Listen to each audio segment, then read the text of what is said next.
Hello friends, welcome to suggestive এডুকেশনে সকলকে স্বাগত জানাই। বিহার পাবলিক সার্ভিস কমিশনের ওয়েবসাইটে আমরা এসেছি।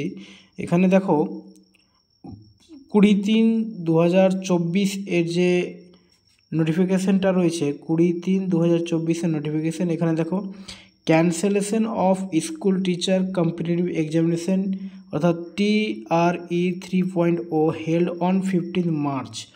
তো যেটা বিহার বিপিএসসির যে টিচার এক্সামিনেশান 15ই মার্চে হয়েছে এবং আমরা এটা শুনেছি যে সেখানে কিন্তু কোশ্চেন লিক হয়েছিল, তাই সেই এক্সামটা কিন্তু 20 তারিখে 5 দিন পরই কিন্তু ক্যান্সেল করে দিল কোশ্চেন লিক হওয়ার জন্য।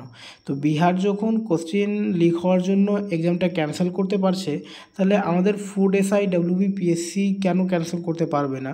তার জন্য আমাদের অবশ্যই ভাবতে হবে এবং আবার পিএসসিতে যেতে হবে। এই মুহূর্তে কিন্তু একটু আগে আমরা দেখলাম যে পিএসসি কিন্তু ফুড এসআইয়ের অ্যান্সার কি প্রকাশিত করে দিয়েছে। আজকে বিহারের যে টিজিটি অর্থাৎ TRE 3.0 যে এক্সামিনেশানটা হয়েছে তার এখানে নোটিশটা তোমরা দেখতে পাচ্ছ। এখানে ডাউনলোড এগেন আমি করে দিচ্ছি। এখানে দেখো যে 15-3-2024 যে TRE 3.0 এক্সামটা হয়েছিল সেটা কিন্তু ক্যান্সেল করে দিয়েছে বিপিএসসি। ঠিক আছে, এরকম দুটো নোটিশ রয়েছে এই রিগার্ডিং। এখানে দুটো নোটিশ, একটা হচ্ছে regarding school teacher written objective competitive examination TRE 3.0।